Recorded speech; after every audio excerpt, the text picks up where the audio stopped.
가나안 땅에서 이스라엘이 이제 민족 전쟁을 했잖아요. 정복 전쟁이라는 말이 참 좀 안 어울리는 것 같아서 그보다는 민족 전쟁이라고 하는 게 나을 것 같아요. 그렇게 민족 전쟁을 끝내고 나서 이제는 각 지파별로 그들이 살아갈 터를 잡고 살아가게 됩니다. 그래서 그 땅을 이제 분배하는 그 이야기가 나오게 돼요. 갈릴리 호수와 그 밑에 이제 사해를 잇는 요단강이 있고 그 요단강을 기준으로 해서 동쪽 편에는 두 지파 반이 살게 되고 서편에는 가나안 땅에는 9지파 반이 각각의 영토를 할당받아서 이제 살게 됩니다.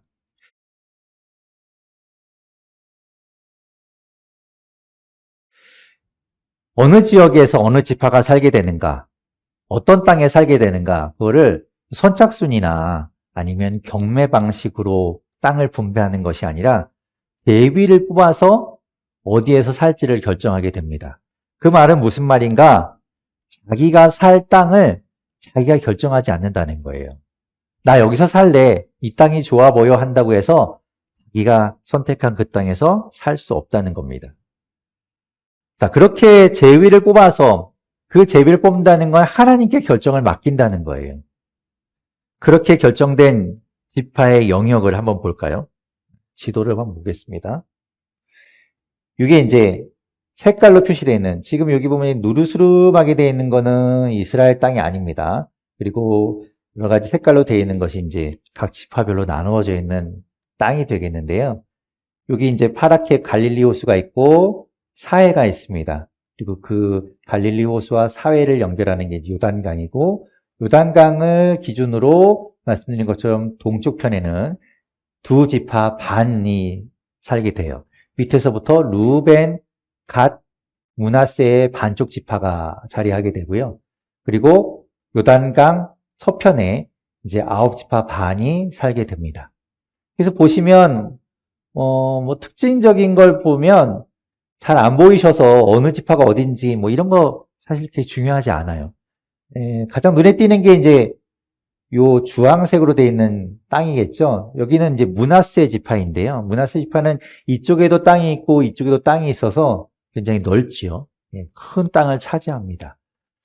그리고 또 특징적인 지파가 어딘가 하면 여기 밑에 보면 초록색으로 되어 있는 지파예요. 여기는 굉장히 땅이 넓죠. 이 지파가 어떤 지파인가? 유다 지파입니다. 그리고 유다 지파 가운데에 알박기처럼 시므온 지파가 자리하고 있어요. 마치 우리가 대림절에 먹었던 그 슈톨렌 단면 툭 잘랐을 때 그 모양하고 비슷하죠. 유다 지파 가운데 시므온 지파가 이렇게 들어가 있습니다. 자, 이렇게 이제 각 땅을 분배받아서 살게 되는데요. 이 지파들을 이제 제비를 뽑아서 갖게 되는 거예요.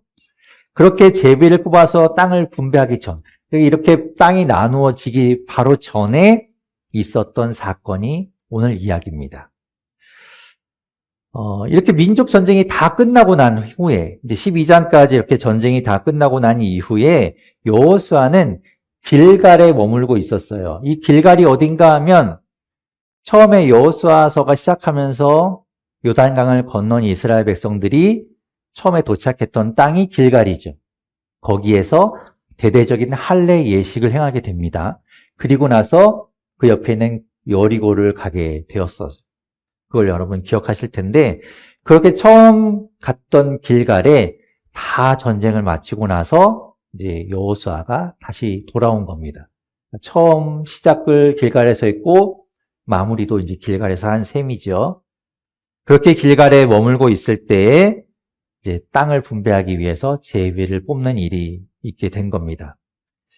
첫 번째로 인구가 가장 많은 유다 지파가 제비를 뽑기 위해서 길갈에 있는 여호수아에게 왔습니다. 그런 유다 지파 가운데서도 가장 나이가 많은 사람인 갈렙이 앞으로 나와서 한마디 하는 거예요. 오늘 본문에 있는 6절을 보면 그 갈렙을 소개하기를 그니스 사람 여분네의 아들이라고 기록하고 있어요. 그니스 사람이라는 말은요, 한 단어예요. 케니찌라는 말인데요. 그 말의 의미는 그나스의 후손이라는 뜻입니다. 그니스 사람, 그나스의 후손. 그들은 이스라엘의 어떤 12지파의 원래 본류, 그 순수 혈통이 아니에요. 이방인이었습니다. 그럼에도 불구하고 하나님을 따라 살기로 그들이 작정하고 이스라엘 민족에 이제 그들이 들어오게 된 거예요. 그것을 통해서 우리가 또 알 수 있는 것이 이 이스라엘이라는 정체성이 어떤 지역을 나타내거나 혈통을 나타내는 것이 아니라 하나님을 따르기로 결정한 사람들, 그래서 하나님의 백성이 되기로 스스로 결정한 사람들의 어떤 공동체라는 것을 우리가 알 수 있어요. 그 말은 곧 우리도 우리가 성경을 보면서 도대체 왜 맨날 이스라엘 이야기하고 저 먼 나라에 있는 내 나라도 아닌 이야기들을 계속 해야 되는가? 아니요. 이스라엘이라는 건 신앙의 공동체를 말합니다. 곧 우리가 하나님의 백성이라면 우리 또한 이스라엘에 해당되는 거예요. 자, 그렇게 이제 갈렙이 그렇게 이방인이었지만 그 조상이 이스라엘처럼 하나님의 백성이 되기로 하고 그렇게 유다 지파에 이제 속하게 되었는데요. 이 갈렙은 이스라엘 전체 지파에서도 가장 나이 많은 어른에 속했습니다. 그가 발언을 시작하자 사람들의 이목은, 시선은 모두 다 갈렙에게 집중되었을 거예요. 갈렙이 이야기합니다. 당신은 옛날에 가데스 바네아에서 있었던 일을 기억하시죠? 그때 하나님께서 모세를 통해서 나와 당신에게 했던 이야기가 있었습니다. 그것을 잊지 않으셨습니까? 라고 이야기하는 거예요. 그 이야기를 들은 여호수아는 그 사건을 떠올렸겠죠. 잊을 수도 없는 사건, 모를 수도 없는 사건입니다. 왜냐하면 그 사건은 아주 커다란 파장을 일으켰기 때문에 그래요. 이스라엘 전체 민족에게도 아주 중요한 사건이었습니다. 그 사건을 갈렙은 이렇게 회상하고 있어요. 오늘 보면 7절에서부터 9절까지 말씀을 같이 한번 읽어보겠습니다. 7절부터 9절까지 말씀 함께 읽겠습니다. 시작. 내가 40살이 되었을 때에 주님의 종 모세가 가데스 바네아에서 나를 보내며 그 땅을 정탐하게 하였습니다. 나는 돌아와서 내가 확신하는 바를 그에게 보고하였습니다. 나와 함께 올라갔던 나의 형제들은 백성을 낙심시켰지만 나는 주 나의 하나님을 충성스럽게 따랐습니다.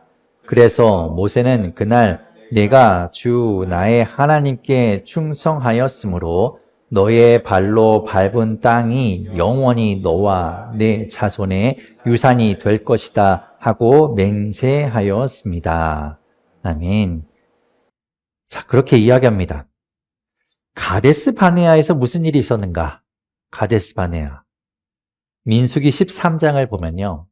출애굽한 이스라엘 백성들이 이제 가나안 땅으로 가라고 말씀하신 그 하나님의 말씀을 따라서 이제 가나안 땅으로 가다가 가나안 땅을 눈앞에 두고 하나님께서 모세를 통해서 말씀하시기를 12지파에서 한 사람씩 지도자를 뽑아서 12명의 정탐꾼을 가나안 땅에 보내서 그 땅이 어떠한가를 둘러보고 오너라 라고 말씀하시죠.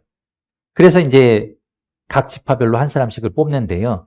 유다 지파에서는 대표로 갈렙이 나가고 에브라임 지파에서는 지금 이야기하고 있는 여호수아가 대표로 나갑니다. 그리고 나머지 지파에서 10명의 지도자들이 나와서 12명이 가나안 땅을 40일 동안 정탐하고 돌아와요. 그때 갈렙이 이야기하기를 자기 나이가 40살이었다고 이야기하죠. 그렇게 40일 동안 가나안 땅을 두루 둘러보고 온 12명의 대표들은 돌아와서 이야기합니다. 그런데 그 중에 10명의 대표들이 말하기를 아주 부정적인 이야기를 해요. 그 땅은 너무나 비옥한 땅이고 아주 살기에 좋은 땅입니다. 그러나 그 땅에는 아주 강한 사람들이 이미 살고 있습니다. 그래서 그 땅에 우리가 들어갔다가는 우리는 다 죽고 말 겁니다. 하면 안 됩니다. 라고 이야기한 거죠. 그 말 때문에 이집트를 나와서 이제 가나안 땅만을 바라보며 가고 있던 이스라엘 백성들은 그 자리에서 낙심하고 주저앉아요. 통곡합니다. 돌아갈 수도 없고 앞으로 나아갈 수도 없고 우리는 어떡한단 말인가 하고 진퇴양난에 빠졌다며 낙심하는 것이죠. 그러나 그때 여호수아와 갈렙만은 긍정적인 이야기를 하는 거예요. 아니요, 우리 할 수 있습니다. 하나님께서 주신 땅이니 우리가 들어가서 그 땅을 차지할 수 있습니다. 하나님을 신뢰합시다. 우리 해봅시다. 나아갑시다. 이렇게 이야기한 거예요. 여호수아도 갈렙도 그 땅에 살고 있는 사람들이 강한 걸 알았죠. 왜 몰랐겠어요? 똑같이 둘러보고 왔는데. 하지만 그들은 하나님을 더 강하게 신뢰한 거예요. 하나님이 말씀하셨으니, 하나님이 주셨으니 그 땅에 우리가 가서 살 수 있다라고 확신한 겁니다. 그들은 하나님께 모든 걸 걸었던 거예요. 그 사건을 통해서 하나님께서는 이스라엘 백성들에게 형벌을 내리시죠. 부정적인 이야기를 했고 하나님을 믿지 않고 낙심했던 그들에게 그 정탐 기간인 40일을 40년으로 계산해서 광야에서 떠돌게 하셨고 그들은 모두 가나안 땅에 들어가지 못하고 하나님을 신뢰했던 여호수아와 갈렙만 가나안 땅에 들어가도록 허락하십니다. 그러니까 이 가나안 땅에 지금 들어와 있는 이때에 유일하게 광야 생활을 했던 사람은 여호수아와 갈렙만 해당이 되겠죠. 그러니까 그들이 가장 나이가 많았을 거예요. 또한 그렇게 믿음과 충성을 보였던 갈렙에게 하나님은 모세를 통해서 하나의 약속을 주셨습니다. 그것이 뭔가 하면 너의 발이 밟는 땅이 다 너와 너의 자손에게 유산이 될 것이다 라고 말씀하셨습니다. 곧 갈렙이 선택하는 땅이 그가 가서 밟는 그 땅이 그의 땅이 될 것이라는 약속이었어요. 그리고 그 약속은 그의 충성에서부터 비롯된 것이었습니다. 하나님 충성했던 갈렙에게 주어진 약속이었죠. 자, 우리 성경에는 보면 충성이라고 번역되어 있는 이 단어가요. 히브리어에서는 두 단어가 조합된 말입니다. 히브리어에서는 말레라는 단어와 아하르라는 단어의 조합이에요. 말레라는 말은 무슨 말인가 하면 가득 채우다라는 말입니다. 그리고 아하르는 뒤에라는 말이에요. 그러니까 직역하면 하나님의 뒤를 가득 채웠다 이런 말입니다. 갈렙이 하나님의 뒤를 가득 채웠대요. 하나님의 뒤를 충실히 따랐다는 거죠. 하나님의 뒤를 따라갈 때에 듬성듬성 빈자리를 놓고 어느 때는 따랐다가 어느 때는 또 안 따랐다가 이런 것이 아니라 가득 채울 만큼 하나님을 신뢰하고 하나님의 뒤를 충실히 따랐다 이런 말입니다. 갈렙이 그렇다는 거예요.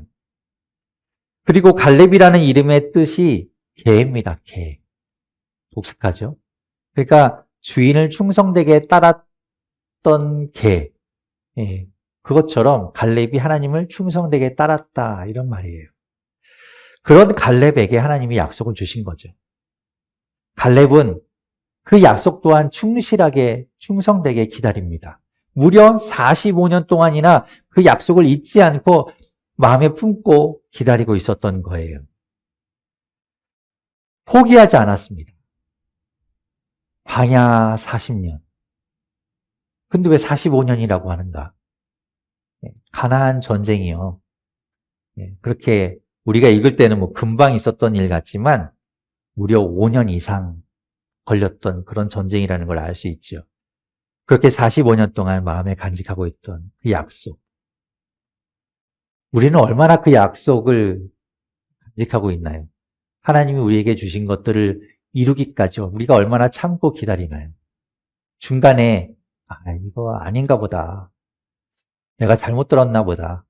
하나님이 안 하시나 보다. 라고 포기할 수 있죠. 그런데 갈렙은 기다렸다는 거예요. 잊지 않고 그 약속을 계속해서 가지고 있었다는 겁니다. 그리고 갈렙이 지금 여호수아에게 그 하나님의 약속을 제시하는 거예요. 들이미는 겁니다. 그러면서 그 약속에 따라서 내가 가장 먼저 땅을 고르겠다라고 이야기합니다. 자, 여러분이 갈렙입니다. 여러분이 하나님께 받은 백지수표가 있어요. 여러분이 땅을 선택하면 하나님이 주신다고 하신 약속이 있습니다. 그럼 여러분은 어떤 땅을 고르시겠습니까?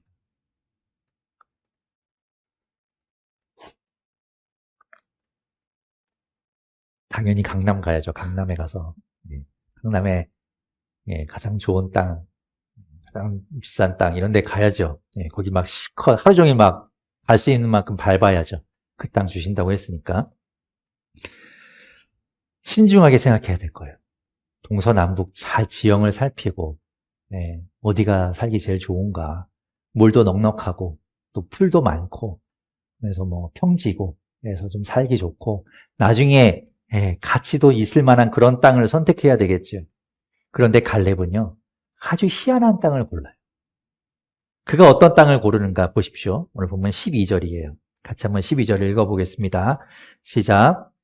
이제 주님께서 그날 약속하신 이 산간 지방을 나에게 주십시오. 그때 당신은 들은 대로 과연 거기에는 아낙 사람이 있고 그 성읍은 크고 견고합니다. 그러나 주님께서 나와 함께 하시기만 한다면 주님께서 말씀하신 대로 나는 그들을 쫓아낼 수 있습니다. 아멘. 갈렙이 어디를 골랐다고요? 산간지방을 골랐어요. 근데 산간지방인데요. 그곳에는 견고한 성이 있고요. 기골이 장대하다고 일컬어지는, 싸움에 능하다고 일컬어지는 아낙 사람들이 살고 있답니다.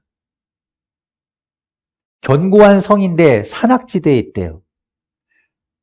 그러면 성이 어디에 있습니까? 보통 산 꼭대기에 있잖아요. 가장 높은 위치에 있잖아요. 거기를 점령해야 됩니다. 그런데 그 안에는 아주 좋은 무기를 갖추고 싸움에 능한 아낙 사람들이 이미 있어요. 거기를 어떻게 점령합니까? 어떻게 가서 싸울 수 있습니까? 다들 갈렙이 이제 좀 나이가 많아지더니 이상한 판단을 하는구나. 좀 갈렙이 좀 이상해졌네. 아니 왜 좋은 땅을 놔두고 손쉬운 땅을 놔두고 아니 왜 저런 제일 어려운 땅을 굳이 선택하는 거지? 라고 생각했겠죠. 왜 갈렙은 그런 땅을 달라고 했을까요? 갈렙은요, 역시나 하나님을 신뢰하고 있던 거예요.